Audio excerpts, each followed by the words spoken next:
Hi and welcome back to the channel. Manchester United have just lost by 2 goals to 1 against Brighton at the MX. And where do I even start? Honestly, like where do I even start? In fact, I know where to start. Anyone who's been watching this channel knows that I've been one of the biggest, if not the biggest, Tenor critic. But if I'm being honest, that defeat today was not on him. It wasn't. Like, look, he played a part in the defeat, but I'll get to that. But it was mostly not down to Eric Ten Hag. That was basically down to the defense, because the goals in which we conceded today were just schoolboy errors. Like, honestly, I don't even know. Like, this is like primary school defending, basically, because it was just nonsense. The funny thing is, if you look at the way in which we played in the first half of that game, we actually played well. Like, we actually played well. We were the better side. We did not deserve to go into halftime whilst trailing. Honestly, we did not deserve to go into halftime 1 goal down, because, like I said, we were the better side. We were creating the better chances. We had better ball possession. We were just playing good football. We were simply the better side. And how we somehow managed to go into that game at halftime 1-0 down is simply beyond me. Like, honestly. I mean, you've got flipping, what's his name? In fact, it's not even on one guy. The whole backline, like I said. The first goal that Brighton scores, right? Diogo Dalot's at left back. Mazraoui's at right back. Centre half partnership, we've got Maguire and Lisandro Martinez. It's the same back four which we played against Fulham, and we played well, right? So today's goal, right? First goal which we conceded, I can easily say that all four defenders had a part to play in the goal which we conceded. We started left back, right? Diogo Dalot's at left back. He's supposed to mark, I'm not sure if it's Minta or João Pedro. I think it's João Pedro. He backs off. João Pedro basically has an easy chance to whip the ball into the box. So he whips the cross into the box. And then whilst he whips the ball into the box, Harry Maguire is there in the box. He had a chance, literally the ball goes right next to Maguire. Maguire has a chance to clear it to make it a corner for Brighton. But guess what? He chooses to leave the ball to go across him. It then goes across him, right? When it goes across him, it's going to the left side for Brighton, and our right side. Who's our right back? Hussein Mazraoui. He has to get tighter to Minamino. Sorry, not Minamino. Karu Mitoma. But he also doesn't get tight enough, which means Mitoma has a chance to control the ball and cross the ball back into the box. And guess what happens when he crosses it back into the box? It goes past Maguire, and then basically Danny Welbeck is free. He's not marked. Lisandro Martinez is behind him, which means that if the ball comes in the box, Welbeck is favored to get to the ball. And guess what happens? Welbeck just taps the ball into the back of the net. I can't blame Onana for that. That's to do with the back four, like I said. Dalot not tight enough to João Pedro. Mazraoui not tight enough to Mitoma. Flipping Maguire let the ball go across him. Martinez not tight enough to Welbeck, and they score. And what did I say in my preview yesterday? I said Danny Welbeck loves a goal against Man United. I said it. I predicted United to win by 2-1, but guess what? We lost by 2-1. I got the score correct. I got 1 goal scorer correct. But I said we would win by 2-1. We lost 2-1. And Danny Welbeck, like I said, this guy loves a goal against Man United. Just go watch my match preview, which I did yesterday. I said Welbeck loves a goal against us. And guess what? He proved it again today. He scored, apparently that was his 100th club goal, 100th career club goal, Danny Welbeck. The first goal obviously scored for United because he came through our youth academy. But it just wasn't good enough, so we had to let him go. However, he came back to haunt us yet again. This guy, I'm not even sure how many goals he scored against us. He scored again against us. Now, cool. Brighton go in front. We have a chance to get back. We try to get back into the game. We play good football. Goes into halftime with 1 goal down. Second half, he makes changes. Now, some of the changes I agreed with, some I didn't agree with. The first one, he decides we playing well, but we're lacking a number 9, right? Now, I think we've all said it here that Joshua Zirkzee is not an out and out number 9. He himself has said it himself. He said, I'm a 9.5. I like to go deep and basically bring other players into the play. I'm not someone who wants to be always in the box and everything like that. But anyways, he brings them on, cool, for presence in the box. But if I'm being honest, I didn't see that. I honestly didn't see that. If anything, we were horrible second half. We were terrible. And don't get me wrong, that's not me saying that we were terrible because of Zirkzee. No, he brought Mason Mount off and he brought on Zirkzee. I hear it. I understand why I did it. I mean, again, like I said, if you watched my preview yesterday, I said, if I'm Ten Hag, I'm keeping the same 11 until someone basically fucks up and doesn't perform. Then you can start to make changes and bring other people into the game. Now, granted, Mason Mount didn't play well today. He wasn't like rubbish, but let's be honest, he didn't do anything. He was non-existent. He was basically a ghost. So it was a right call to bring Mason Mount off and bring on Joshua Zirkzee. Cool. But guess what? It didn't really change the game for us. We were still playing rubbish. Also, around the 60th minute, this is where I agree with this change. He decided to bring off Marcus Rashford, which at the time, I was like, thank you. Thank you so much, Ten Hag. Rashford has been trash. Get him off the pitch. But I had a sneaky feeling that just before Ahmad scored the equalizer, right? Ten Hag was about to replace Amad Diallo.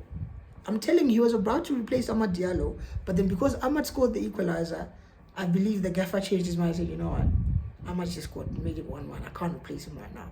Let me rather replace Rashford. So, big up for replacing Rashford. You could say I'm basically speculating. I'm not. I genuinely believe that he was about to replace Ahmad. But anyways, just before he could replace Ahmad basically got the equalizer for us, a good goal.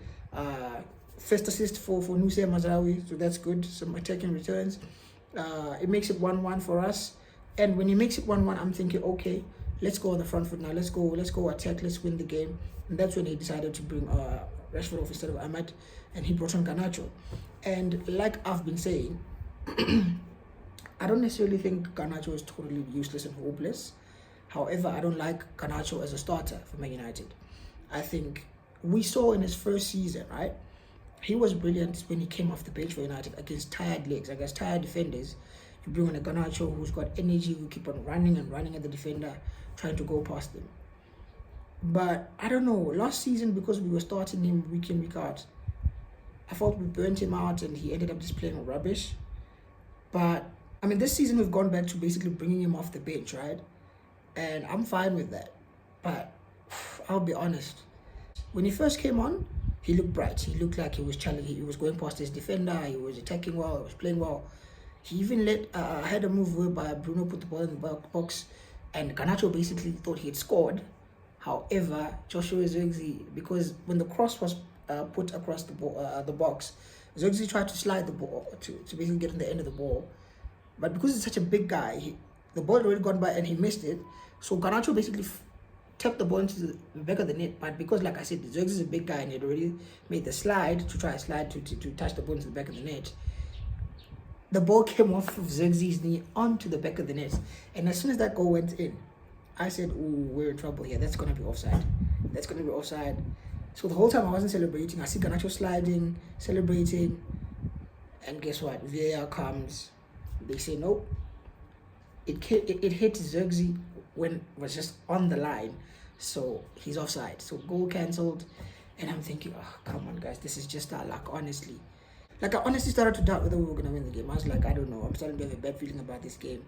We're getting chances, but somehow we either score and it's offside or we just don't take our chances. So I don't know if we're going to win this game. And lo and behold, 95th minute, tell me why. Brighton had a corner and the goal which they scored is literally, like I said, this is schoolboy defending. Under 9s or something like that. In fact, not even under 9s, under 8s or under 7s or whatever. Schoolboy defending, guys. Like, the ball is whipped into the far corner, right? What's this guy's name? Is it Adingra? I'm not sure if it's Adingra or Baleba. Someone basically whipped a nice cross into the box, and there's literally nobody marking the far post. I mean, nobody. Diogo Dalot, who's supposed to be our left back, right? He's supposed to be marking. I'd like to think he's supposed to be marking on the left side of the back post. He's there double teaming with Mazraoui, so they're both right backs Kobe Main was next to him. I think Casemiro or someone else. But there's like 4 people trying to knock one person, and there's literally like 3 free players for Brighton. 3, not 1. 3 free players for Brighton who were not marked on the back post. And guess what? Joao Pedro obliges as the ball comes in. He just nods it into the back of the net, and I'm thinking, oh no, I can't do anything about that. And Brighton win 2-1. Now, for me, what was really upsetting about that result was it could have been avoided, man. It could have been avoided. I mean, we've got a new set-piece coach, by the way. The goals we conceded today were absolutely nonsensical, especially the second one, which led to them winning the game. He surely has to be working on that. Surely, I don't know if they're back in training tomorrow or on Monday, but as soon as they go back to training, he needs to be working on that. You got to mark the back post. You have to sort that out, because that was rubbish. It was an absolutely terrible goal to concede, and we can't be conceding goals like that week in, week out. He needs to fix that ASAP. You get what I'm saying? So, it is what it is. But like I said, I was honestly pissed. I took my time before doing my match reaction. I set it back a bit. I said, you know, what's going on here? I finished watching the game. I said, let me rewatch the highlights again.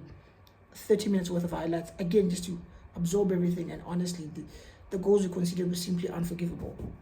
They were unforgivable. And like I said, the goals we conceded were not on Erik ten Hag today. As someone who's been ten Hag out for quite some time, I cannot come out and say the goals we conceded today were because of Erik ten Hag. That is because of the players who were not marking. The defenders, that back four was absolutely rubbish in both goals that we conceded today. The guy who's been brought on, the new assistant, the coach who's been brought on for set pieces, the set piece coach, you need to do your job, brother. You need to fix that rubbish ASAP, because we can't continue it like this. Last season we lost 14 league games. We've already lost our first one today. We've got Liverpool next week at Old Trafford. Are we going to win? Is it going to be another loss, back-to-back losses, going into international break? I mean, we've just played into the the British media's hands right now. They wanted Man United to lose. They put us in the first spot, 1:30 Central African time. They said, let's put Man United first kickoff game. That way we have the whole weekend to discuss them if they lose. And guess what? We've just given them exactly what they wanted. Honestly disappointing. Anyways, let me quickly go. I feel like I've been rambling for too long. Let me move on to the player ratings. I'm going to try and be as fast as I can. In at number 1, we got Andre Onana. Remember, when I do my player ratings, I do them 1 being very poor, 5 being average, and 10 being excellent. So in at number 1, Andre Onana. For me, he wasn't at fault as for any of the goals. He did his job. I'm going to give him a slightly above average 6. Moving it on to right back, Nusayr Mazraoui. He was decent. He didn't have much to do in the game except for getting tight out in the first goal, which they scored. But he got the assist for what's his name, Amad Diallo. So I'm going to give Nusayr Mazraoui a 6.4. Centre back, we've got Harry Maguire. He had a bit of a mixed game for me. I thought he was our best player. However, he played a big part in the first goal we conceded. He could have cleared the ball for a corner. So I'm going to mark him down for that.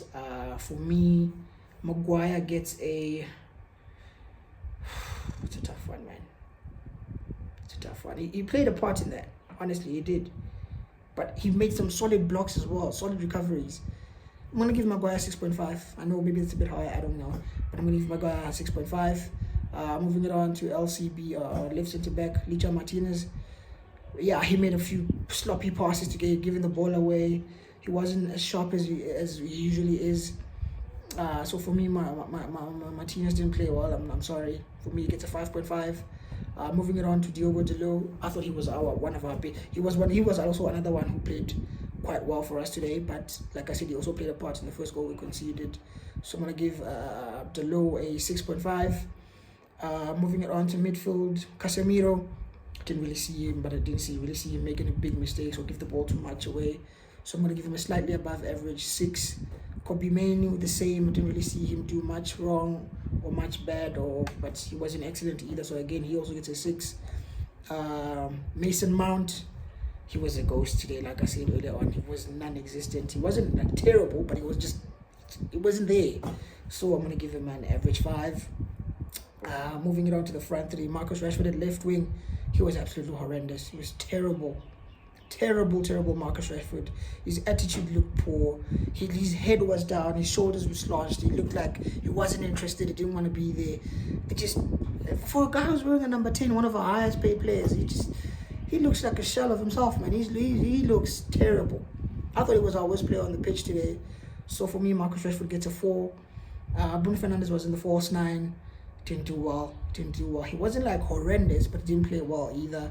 As a captain, I expected him to stand up and actually do well. But Ten Hag replaced him, which I was a bit shocked, but I got it, but I wasn't. I didn't really get it because he's a good player, don't get me wrong. But as much as he's a good player, he's not like world class or anything. And also the thing about Bruno is he could be having a stinker, but he could also still create a chance out of nothing. So I didn't expect Ten Hag to replace him, but he replaced him. So when he replaced him, we lacked any form of creativity, to be honest. But like I said, he didn't play well. So for me, Bruno gets a slightly above average 6. And then Amad Diallo, again, he had a terrible first half, I'll be honest. Didn't play well at all, misplacing passes, giving the ball away, making the wrong final decisions in the final third. However, I get it. The kid is going through a lot. He just lost his mom yesterday. So RIP to Ahmed's mom.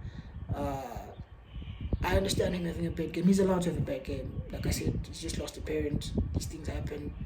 Someone could have easily shied away from playing, could have said, I'm not playing. But he said, I want to play. And he actually left the game with a goal. So in as much as he had a bad first half, second half was a bit better. But he did score the equalizer. And given what he's going through, I understand his performance. So I'm going to give him, again, another slightly above average performance. He gets a 6.5 score from me. The players who came off the bench, there's no point rating them. They didn't really do much. Garnacho scored a goal, but it came off Zirkzee, so there's no point. There was no point rating the players who came off the bench. But anyways, yeah, Man United lost 2-1. It's annoying. It is what it is. We move. Eric Ten Hag decided to replace Bruno Fernandes, and we lacked any form of creativity. So I don't know. Is that where we lost the game? Is it not? I don't know. Just let me know in the comment section. But yeah, if you haven't already, please like the video, share the video, subscribe to the channel, and I'll see you guys soon. Peace.